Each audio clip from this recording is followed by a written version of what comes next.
Live from Washington, D.C., this is Balance of Power with Joe Mathieu.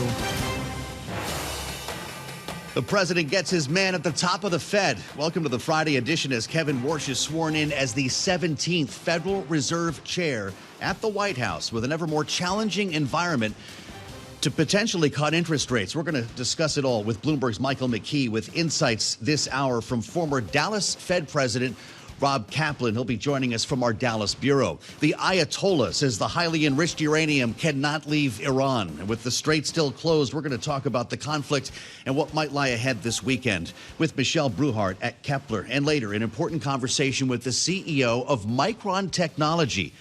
He's going to be joining us from a wafer plant in Manassas, Virginia today, where he's joined by administration officials. And all of this follows our check on Wall Street. Charlie Pellet has that for us live from World Headquarters in New York. How's it look, Charlie? Right now we're looking at a record on the Dow Jones Industrial Average. You mentioned Micron. Ahead of that conversation, we do have Micron shares up now by just about 1%. But the Dow, the S&P, NASDAQ all pushing higher. As you heard right here on Bloomberg, Kevin Warsh is now Fed chair. The Dow at a record. Stocks are pushing higher, and so is oil. S&P 500 index close to a record 74.91 right now. That is a gain of 45 points, up by about 0.6%. The Dow at a record of 419, up by about 0.8%, while the NASDAQ Composite Index up now by 144 points, up 0.5%. The 10-year 4.56%, the 2-year 4.12%, and the 30-year at 5.07%.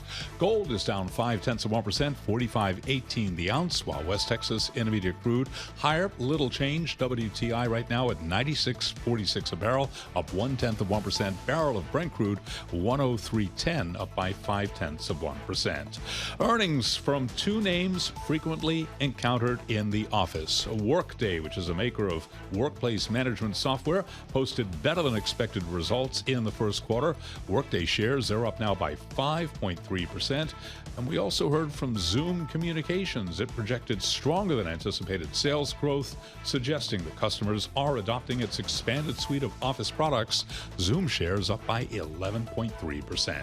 Again, recapping here, we've got the 10-year at 4.56%. West Texas Intermediate crude is trading higher by 0.2%, 96.54 a barrel, and the S&P higher by 48, up 0.6%. That, Joe Mathieu, is a Bloomberg Business Flash.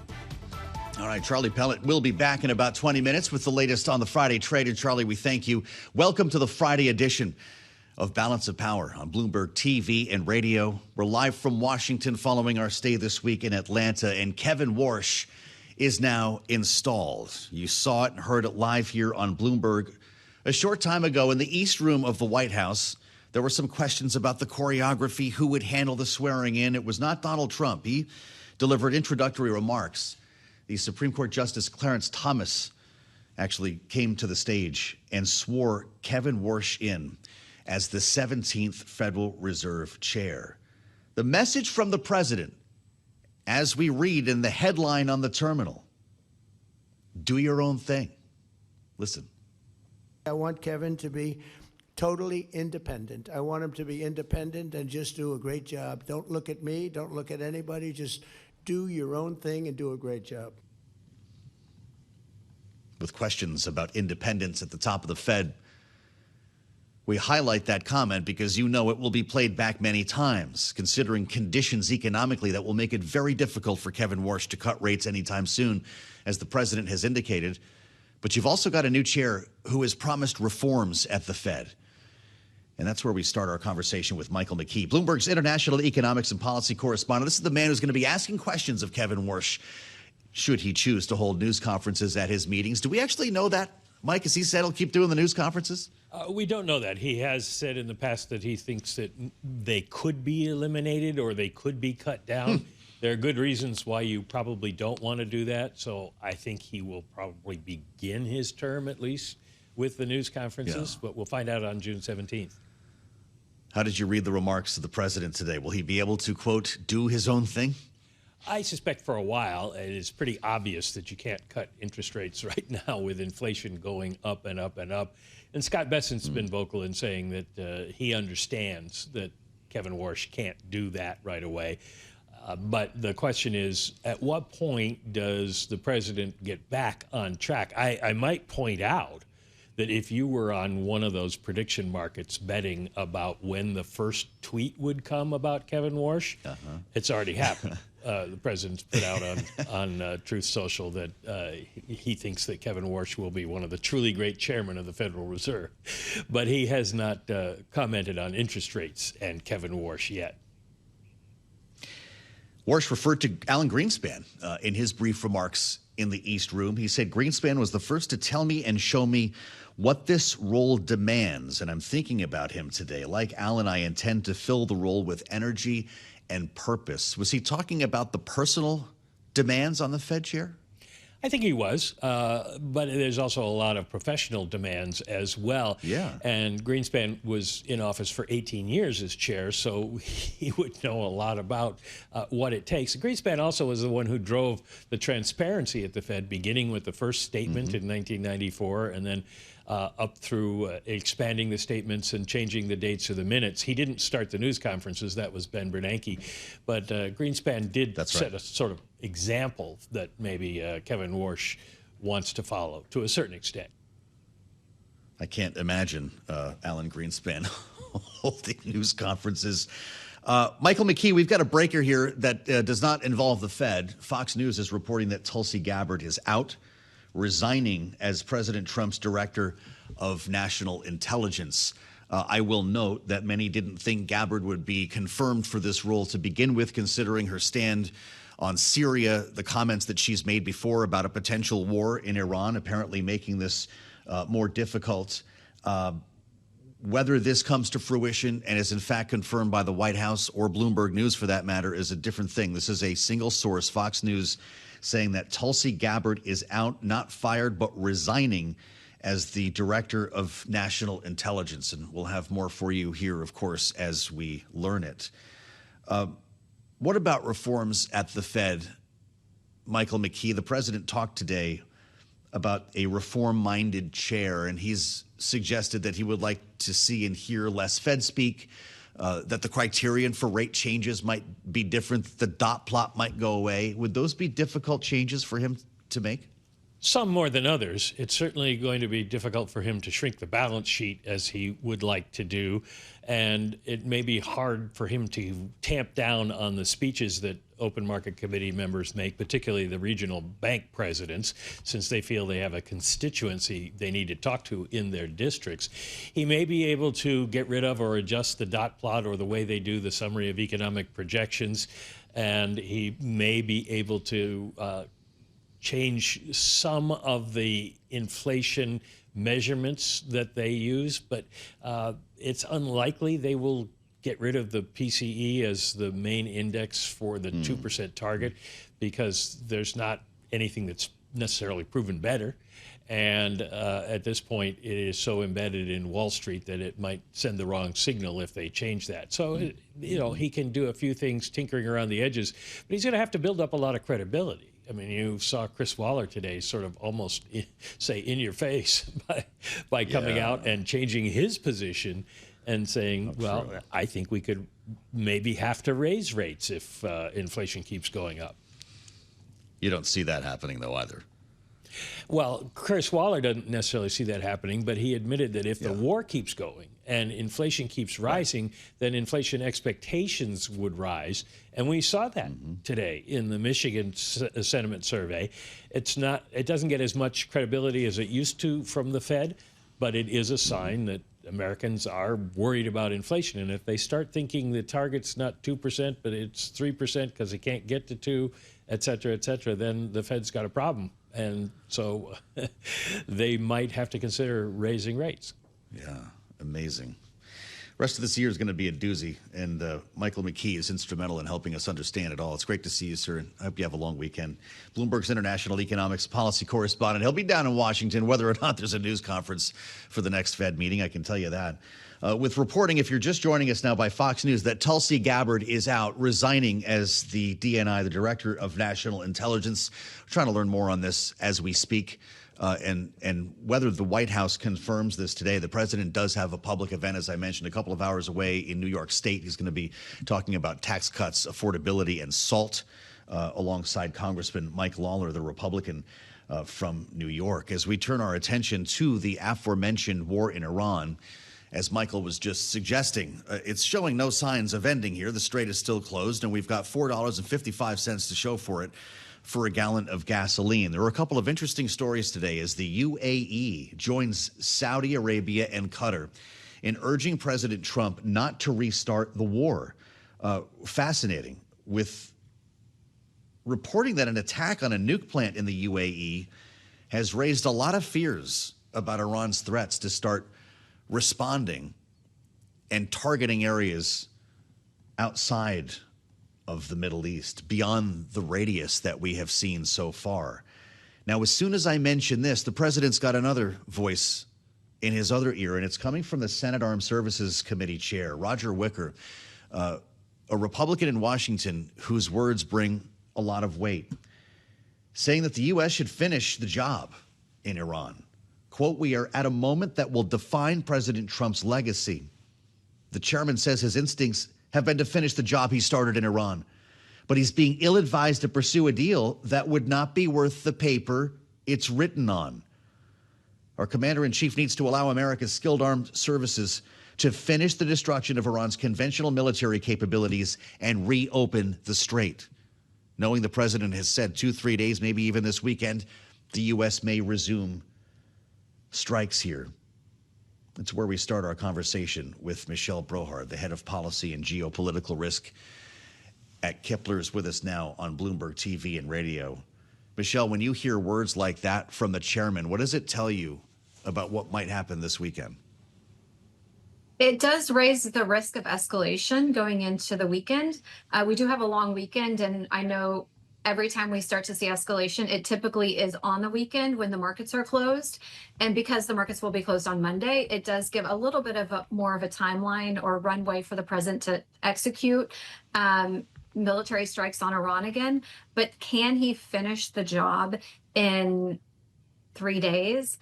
What does finish the job actually look like is also another question I would really have, and probably a question the president would also have. What does that look like? Finishing the job most likely looks like coming up with a comprehensive deal rather than eliminating Iranian military. Yeah, or attacking power plants, for instance. Here's what the president said yesterday, Michelle, in the Oval Office when he was asked about the strait. Listen. We have total control of the Strait of Hormuz, as you know, with our blockade. The blockade's been 100% effective. Nobody's been able to get through. It's like a steel wall. And this is with the Iran conflict. That'll end soon, very soon. And when it ends, your gasoline prices will go down lower than they were before. That will end very soon, which we've been hearing since the beginning of this. And the president said we'd do this the easy way or the hard way. But I'm struck by this attack on the nuke plant in the UAE. That said a drone targeting the plant was launched from Iraq. They called it a terrorist attack, and there are real worries about what this means for Iran's proxies. Michelle, it's kind of like the war on terror, as you hear. They only have to be right once. We have to be right all the time. Iran knows where the short hairs are. They send a drone at a nuke plant in the UAE. It changes the entire landscape. They put a speedboat in the strait, and we've got our entire Navy out there, and it can change the course of this conflict. How do you compete with that? I don't think you can. I think you really do have to get to some sort of diplomatic deal. And what does that diplomatic deal look like? I know that the president's red line is uranium. Iran's red line looks like being able to control the strait. And I think they could reach that incremental mini deal, which has been proposed several times, where Iran can implement a toll booth or some sort of structure around controlling the strait while they work on the remaining nuclear issues in the future. That probably feels a little bit more peaceful than allowing Iran to initiate proxy wars and the U.S. bombing power plants and bridges. Escalation isn't going to solve the problem. We have to get to a point where we can have diplomacy to solve the problem. Will the proxies widen this war first? It looks like they're working on it. We haven't seen any action from the Houthis, and that's where I'm waiting. The Houthis have been relatively quiet. Iraq coming into the game over the last week or so is new. It could just be a warning across the bow. Like, we have this option and we have this optionality, and it's not just Iraq, it's also the Houthis, it's also Hezbollah in Lebanon. So Iran might be just reminding the president that they do have options other than just controlling the strait or trying to navigate around the current naval blockade. When the president was asked earlier this week about his intentions and the potential for resuming military strikes, he said 2 or 3 days. Maybe it's Saturday, maybe it's Sunday, maybe it's the holiday. Could we be back at war on Memorial Day? Yes, we could be. It feels like it's so binary. We could either be back at war or we could have some sort of mini deal. And it looks like, because the Iranians have said uranium is not an option for them, it looks like we're heading more toward escalation. Could it last 3 days? It seems like 3 days is a short amount of time in order for him to finish the job, if that's what the arrangement is supposed to be. But 3 days also is enough time for Iran to activate their proxies. I'm really glad you could join us, Michelle. It's good to talk to you. She's the head of Thank you so much. Policy and Geopolitical Risk at Kpler. That is Michelle Brouhard. Thank you for being with us on Balance of Power. I'm Joe Mathieu in Washington as we get back to the breaker this hour. Still waiting for more information as Fox News reports that Tulsi Gabbard is resigning as the president's director of national intelligence, knowing that this has been a controversial figure since before she was even confirmed. Knowing as well that several members of the president's cabinet have been dispatched. And we wanted to spend some time with Jeff Mason, of course, Bloomberg's White House correspondent, who's been all over the recent developments and the changing contours of the administration. Jeff, it's great to see you. You too. A lot of folks thought Gabbard wouldn't be confirmed to begin with because of her stand on Syria, because of her opposition to a war with Iran, not to mention some of the conspiracy theories, frankly, that she had been associated with. There's been so much water under the bridge since then. I'm wondering what you make of this now.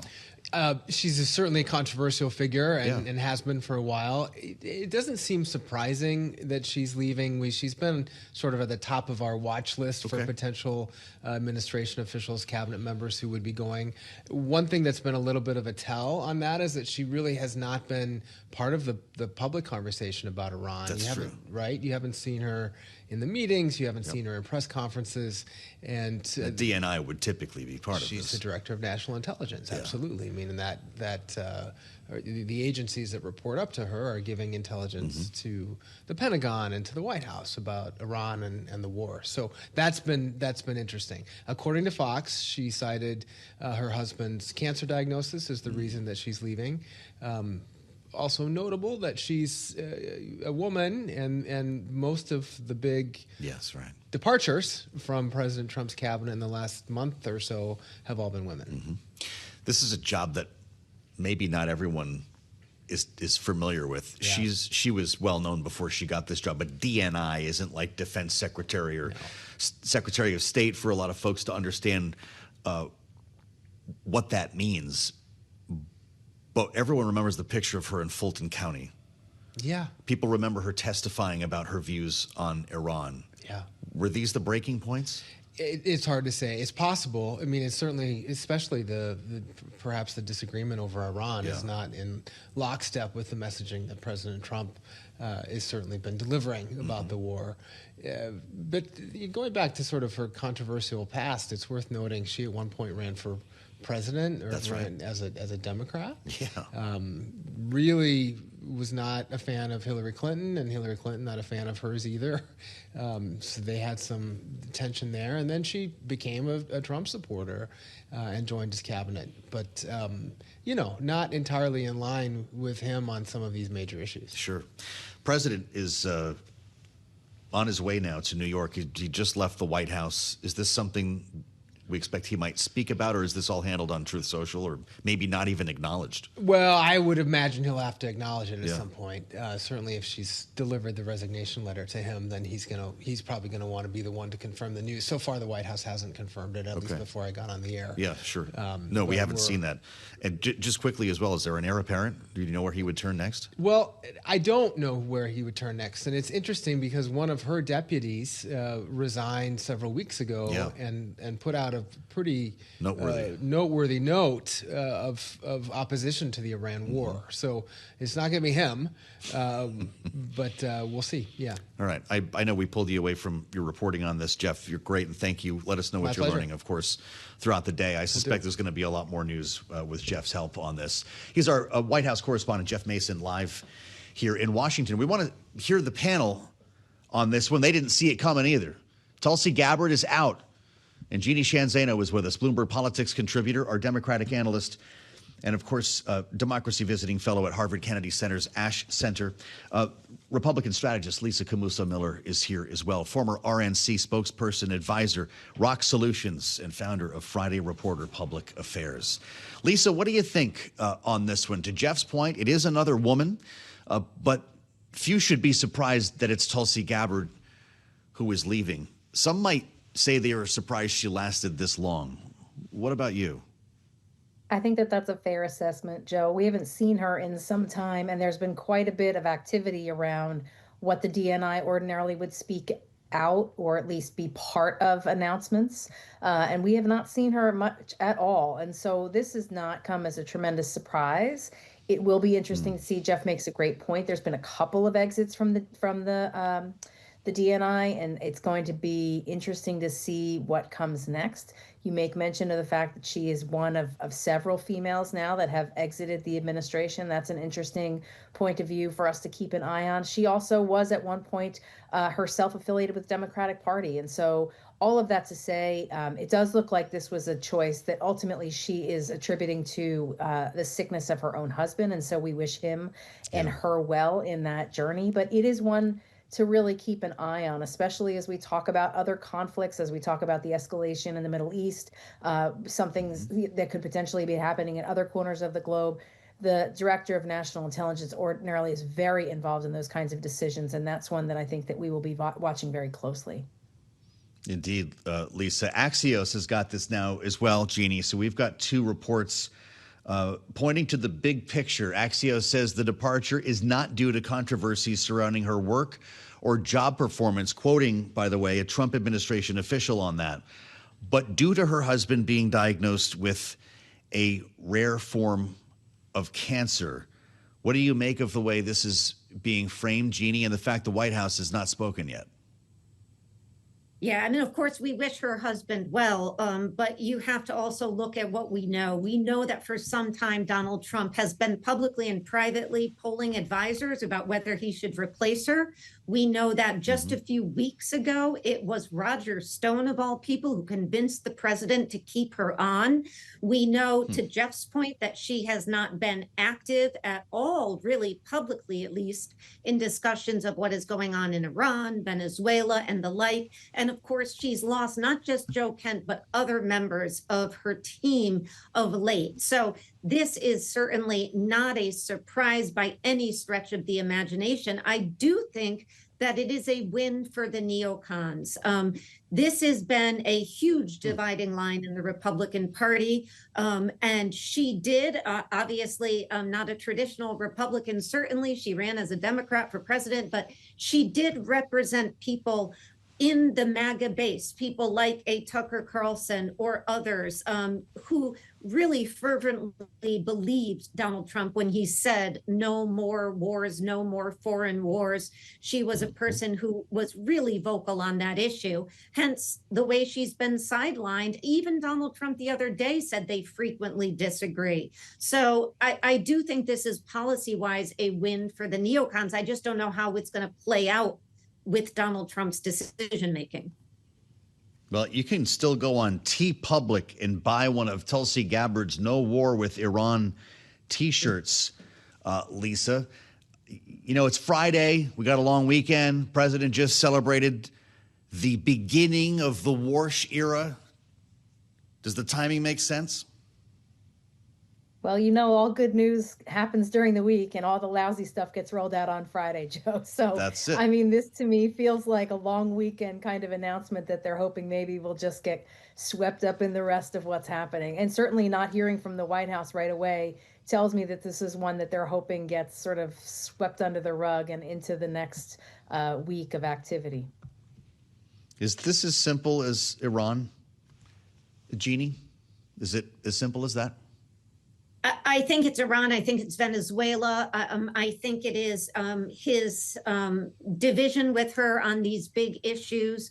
I also do think there are questions about on the gender issue. It's not a question as to why he might or she might want to leave. It's a question as to why others that are not female haven't chosen to leave or been pushed out. And I'm thinking of people who are under the gun, like Kash Patel, Howard Lutnick, and some others. So I do think there are real questions to raise about the gendered nature of so many of these high-profile departures from the cabinet. Appreciate both of you weighing in on a breaking story here. Jeanne, Zaino, and Lisa Camooso Miller, we thank you, as always, for the insights and a great panel today. The president has not said anything about this on Truth Social, but he has been posting. It's not just that he's on his way to New York. In fact, the last post that hit right after we came to air this hour had to do with his son's wedding. He's not going. President says, while I very much wanted to be with my son, Don Jr., and the newest member of the Trump family, his soon-to-be wife, circumstances pertaining to government and my love for the United States of America do not allow me to do so. I feel it's important for me to remain in Washington, D.C. at the White House during this important period of time. Good luck to the newly married couple. We're going to be hearing a little bit later on this hour from Rob Kaplan on this day that Kevin Warsh was installed, sworn in as the new Fed chair. First, we want to check on markets and check in with Charlie Pellet. He's got the Friday trade live from World Headquarters in New York. Charlie? Hi, thank you very much, Joe. Matthew, just running the weekly numbers on the S&P 500 index. We are looking at an 8th week of gains. So far this week, the S&P 500 index is up 1.1% on the week. The Dow right now at a record 50,697. We've got the Dow up 411, up by about 0.8%. S&P today up 0.6%, as is the NASDAQ Composite Index. The Russell 2000 Index of small cap shares up by 1%. The 10-year 4.56%, the 2-year 4.12%, and the 30-year 5.07%. West Texas Intermediate crude oil higher right now by just about 0.4%, $96.79 a barrel. Brent holding above $100 at $103.49, up now by 0.9%. I'm Charlie Pellet. That, Joe Matthew, is a Bloomberg Business Flash. Okay, thank you so much. Charlie Pellet will be back in about 20 minutes with more on the markets as Washington now refers to Chair Warsh. Took place in the East Room a short time ago with President Trump. Kevin Warsh sworn in as the 17th Federal Reserve Chairman against a backdrop of rising prices and a Strait of Hormuz that remains closed. It's at this moment that we send things down to our Dallas bureau and our Texas bureau chief, Julie Fine, who's with Rob Kaplan, the Goldman Sachs vice chair and former Dallas Fed president, for an important interview here on Balance of Power. Julie, take it away. Joe, thanks so much. And thanks so much for being with us, Rob. First of all, I want to talk about your reaction to Kevin Warsh as the next chairman of the Fed. You know him. You've brought him to Dallas in the past. What do you think about this? I think he'll be an excellent Fed chair. He's got a lot on his plate, especially in the next number of weeks. He's got to get prepared for that first meeting and the press conference and the dot plot explanation. But I think he'll do a very good job. And he has a number of challenges in front of him, but I think he'll be an excellent Fed chair. You just pointed to that next meeting. What do you expect in terms of interest rates, especially when you're looking at inflation and the war? Yes, so the reason I say it's challenging is if you roll back the clock, 8 weeks ago, I think the view was the next Fed move would be a cut. It's just a question of how late in the year was it going to be. Because of oil prices being elevated and inflation readings being stickier, now the view is, and probably the conditions would warrant, the next Fed move may actually be a raise, and they may do nothing this year. And if they were going to do something, it would be more negative from a rate increase point of view because they have to deal with inflation. So he's going to have to work through that. And the meeting itself, he's got to get to know people after today around the table. He has to understand their views. This is before the mid-June meeting. He's got to clean up the statement so it has more of a neutral bias rather than, remember the 3 dissents in the last meeting about the downward bias. He has to clean that up. And there's a dot plot that comes out after this meeting. And the dot plot's going to show expectations for the rate path are firmer, not lower. And so he's going to be responsible for explaining the dot plot in the press conference. So that's a lot to prepare for in the next 3 or 4 weeks. As you very well know, you saw how President Trump was very public about Jerome Powell and his decisions. President Trump saying today, and this really stuck out to me in the press conference, he's telling Kevin Warsh, I want you to be independent. I want you to do your own thing. Is that even possible? Yeah, I think it's not only possible, I think it's essential. And I think Donald Trump in his comments obviously is indicating that, and Kevin Warsh knows that, meaning he has to be seen not only in the room at the FOMC as independent, but I think to the public, for the Fed's moves to have credibility, I think he'll have to position himself as an independent arbiter who's trying to make the very best decisions to make sure we control inflation and we have full employment. And so whatever public statements might have been made in leading up to confirmation and up to now, I think you can wipe the slate clean on those. And I think Kevin Warsh will, and my advice to him would be, he needs to not worry about any political constituencies at all, and I don't think he will. He has to worry about doing the job. Former Fed Chair Jerome Powell has decided to stay on as governor. You talked about the voices in the room. How does the new Fed Chair handle that? Well, I would guess Jay Powell's approach will be to be as quiet as humanly possible, given he's sitting around the table and he'll get a turn to speak. But I think he wants to fade into the background as much as he can, allow the new Fed chair to take over. He's staying for a very narrow reason, I believe, which is he's worried about the legal overhang. And I would hope that Jay Powell's stay there the time frame will be minimized as little as possible. But I think he'll try not to do anything that might impede the ability of Kevin Warsh to step up and take control and do his job. I'm curious, I want to shift to Goldman Sachs before we let you go. I want to know what your clients are telling you right now about AI. So we obviously know that inflation's been stickier, the rate curve is moving up. It's having some challenging effects on the economy, low and moderate income consumers. But to your point, against all that, you've got a historic structural trend of not only AI infrastructure to build compute, that's the $800 billion being spent this year, but AI adoption. And what we're seeing is every business is having to work on use cases about how they can build in AI adoption to improve their business. Here's how it's playing out. In the U.S., in the economic growth is solid but kind of sluggish. Corporate earnings growth, on the other hand, is being revised upward.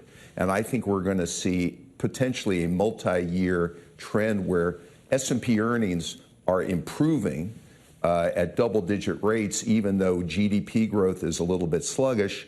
It's going to be more concentrated in smaller names, but many businesses are going to use AI to improve their margins and their business, and that's what we're hearing from clients. Before I let you go, we're sitting here in Texas. You're going to have a large new office in Dallas, well on your way to more than 5,000 employees here. What are you hearing from those that are deciding, hey, we're going to move to Texas? So at our firm, we've got already 4,500 plus people here on our way to, as you said, over 5,000. That's part of a global firm that has 45,000 plus or minus people globally. This will be a major presence.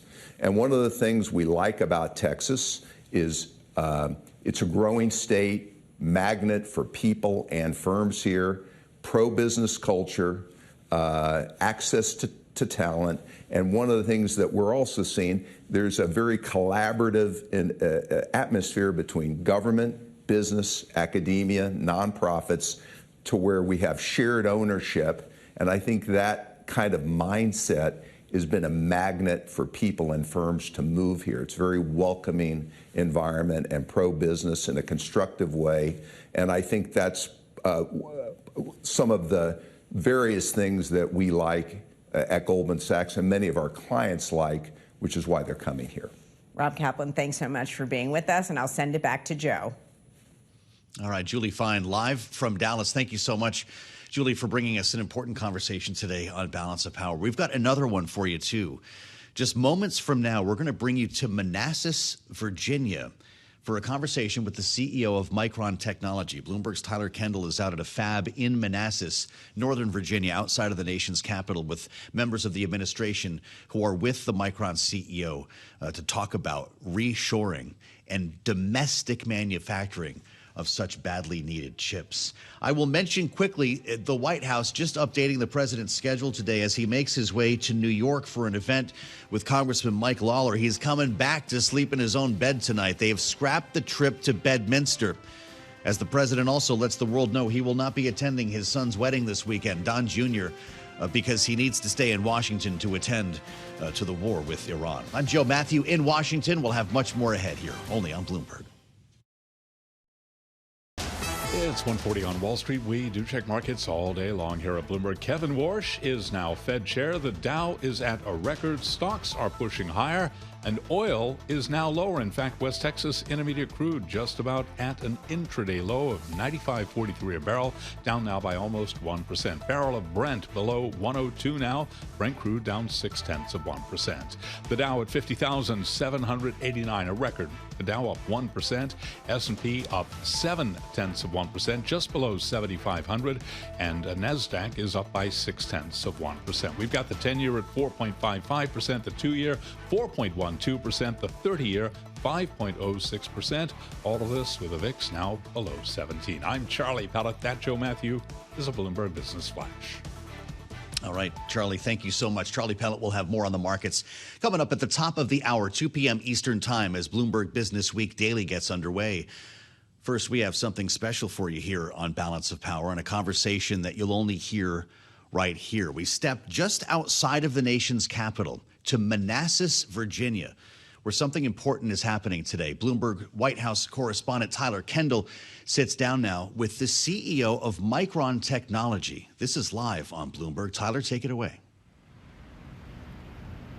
Hey, Joe, thanks so much. As you mentioned, I am pleased to say I am joined now by the Micron CEO, President, and Chairman, Sanjay Mehrotra. Sanjay, it's so nice to see you, and thanks so much for joining us here on Bloomberg Television and Radio. We are here in Manassas, Virginia, to mark the start of the 1-alpha DRAM manufacturing in the United States for one of the most highly advanced and widely used memory chips. I know Micron has a commitment to onshore 40% of its DRAM manufacturing. Can you just give us a little bit of insight? How does today help you with achieving that goal? So first of all, Tyler, thank you very much for having me on the show. In terms of what today means, it really means, as you noted, bringing the most advanced DDR4 memory built with 1-alpha technology, which is critical for industries like automotive, aerospace, defense, industrial, networking. These are critical industries that power America. And by us bringing this technology from Asia into now manufacturing here, it will help us quadruple our production here at this site in Manassas for their DDR4 memory. This is going to be huge for our customers in those key sectors. Memory today is absolutely key across all industries that have electronic systems. And Micron is, of course, investing in Boise, Idaho, building our leading-edge fab. That's for leading-edge memory that goes into smartphones, PCs, servers, and that leading-edge memory in Boise, Idaho, will bring first wafers out middle of next year and then ramp up from there on. We'll have a second fab in Boise, Idaho soon to follow that, start first wafers by end of 2028 there. And then we have production planned for Syracuse, New York area, where we'll build over time a mega cluster or 4 fabs. And you can see $200 billion of investments that Micron is making here in America to bring these long life cycle production that will be managed here in Manassas, Virginia, along with production in Boise, Idaho, and Syracuse, New York. And that will bring Micron's total production over the course of about next 10 years, as we ramp up all these multiple fabs, to about 40% of our production. By comparison, it is about 10% today. And all of that 10% comes from this site here in Manassas for Micron.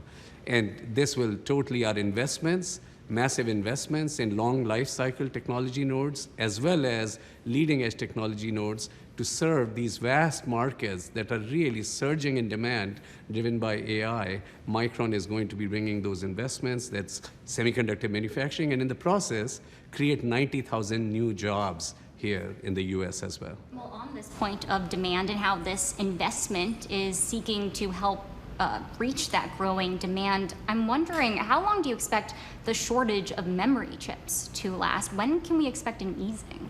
Of course, the demand for memory has really surged, and that is because of the importance and the value and the capability of memory that is really essential for all advanced systems. And yes, there is a shortage, but Micron is working hard to increase supply through these projects here in America, here in Manassas, Virginia, Boise, and New York. And we see this shortage continuing beyond, well beyond 2026 timeframe. But the important thing is that Micron is working hard with our customers, working also on the long-term supply agreements with our customers to really ensure that they can have predictability for supply. And of course, Micron can have the confidence for the investments that we are really committing to here for the long haul. Well, historically, memory is a cyclical business, right? Periods of boom, periods of bust. I'm wondering if a $200 billion investment here in the US signals perhaps more of a confidence that that demand, that high demand, is going to be permanent, or are there concerns here that the industry could be overbuilding capacity? Of course, what we are doing is building these fabs, which are very long lead time item. As you can see in terms of what we are doing in Boise and New York, it really takes several years just to construct the shell. How we equip that shell really very much depends on our latest assessments of demand at a given time. So important thing is to have that preparedness to meet the market demand. And memory has become a key enabler. It is a strategic asset for our customers today. It is a strategic asset for AI across consumer as well as data center industries, because without memory, you don't really have that intelligence that is critically important for the future roadmaps that our customers have. So memory is critical. Our investments, of course, will always be managed with discipline. Today, we are able to meet the demand of our key customers only about 50% to about 2/3 in many cases. And it's really important that we, of course, bring up this supply with discipline and continue to really fuel the growing demand, provide serve the necessary demand that is ahead. Where are your biggest bottlenecks right now in the supply chain? And I'm wondering how labor fits into that picture, because a lot of the announcement here today was about boosting jobs here in the U.S. As I mentioned earlier, our investments will create 90,000 new jobs. These are high-paying jobs. Of course, Micron is very much focused on engaging with the communities, with the colleges and universities, with really local systems in order to even support and advance apprenticeships. So we are very much focused on investing for the training and development of the workforce across the United States, particularly in the regions where Micron plans to have these fabs. And that is, of course, an important critical priority. In terms of the bottleneck, in terms of bringing up the supply, of course, it is the construction that is really long tent in the pool.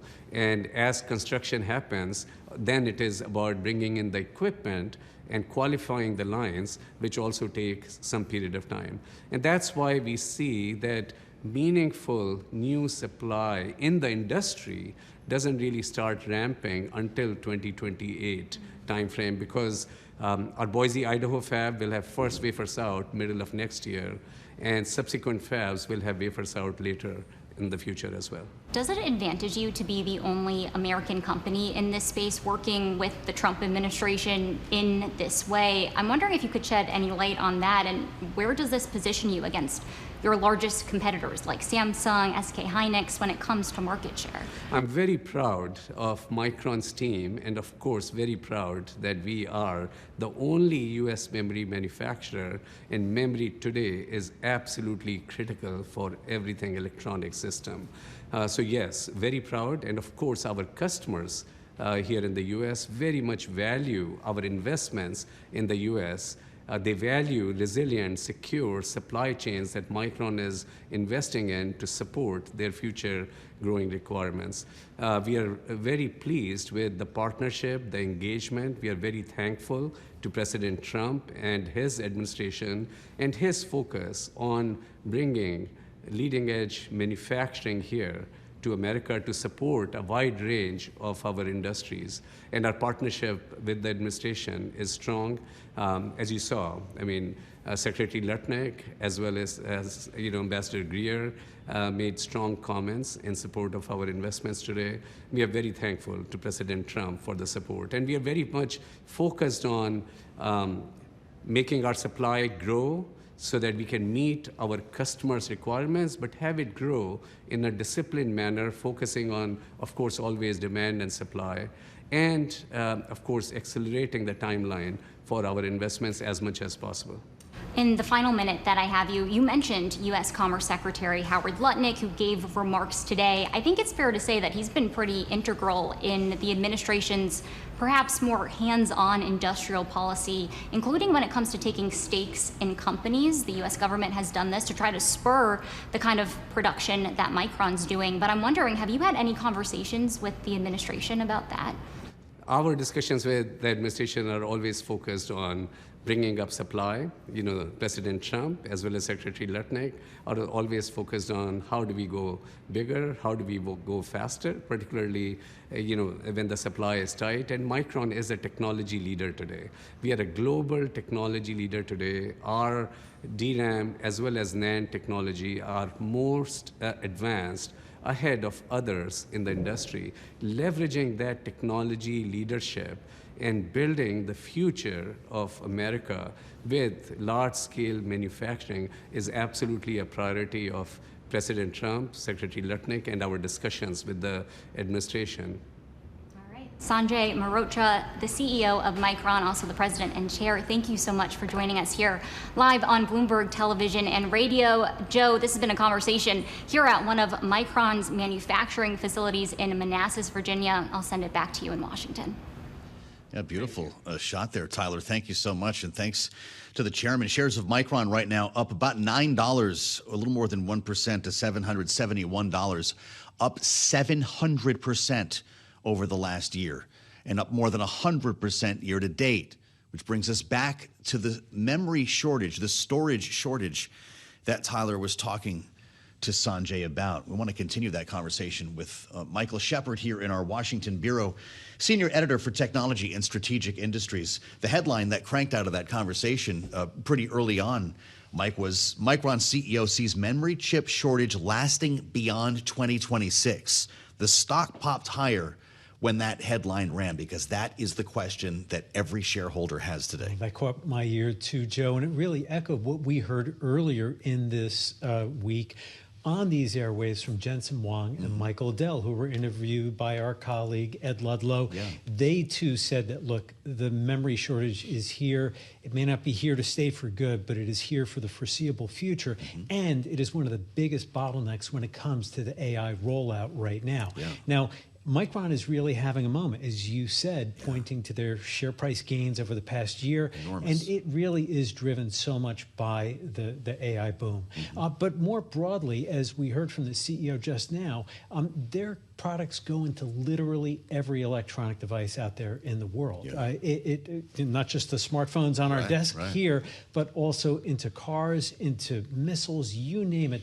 Everything has a memory chip in it to some degree or another. And the demand for AI is actually creating a squeeze in those markets for those goods as well. And we've heard even Apple CEO Tim Cook talk about that as well as a challenge. And he talked interestingly about disciplined growth, because one of the characteristics of the memory market has been this boom and bust cycle, that with the economy, you'll see demand for memory go up, followed by a and glut. then number go down, and that is something that they have to manage even as they expand plants like this one. Well, so in our remaining moment here, it's not unlike the oil business, right? Prices are up. We need you guys to pump more, and they get left holding the bag. Does Micron eventually get left holding a bag full of memory chips that nobody needs? Well, one of the things that they are trying to avoid with the rollout of all the plants that he was talking about, not just the one in Manassas, just a few miles from here, but also the ones they are planning to build in Boise, Idaho, their headquarters, and the big sprawling facility outside Syracuse, New York. They want to space that out to make sure that they are not holding the bag. But one of the questions, Joe, surrounding memory these days is, will this be sort of a jailbreak moment on memory? Will we get to this point where we're no longer in the boom and bust, and that they are in a permanent growth trajectory that's a little bit more stable, thanks in no small part to AI? Would the chips work in space, right? Can they bring Micron chips to outer space data centers? I think they'd be willing to try it. Howard Lutnick could set them up with Elon Musk. Exactly, right? That's where this is all going, is into orbit, apparently. Shep, thank you so much. Michael Shepard with us live in Washington, and thanks again to Tyler for bringing us that conversation. I'll meet you back here for the late edition of Balance of Power. We'll see where these markets finish with our eyes on Micron technology, live from Washington. This is Balance of Power, only on Bloomberg.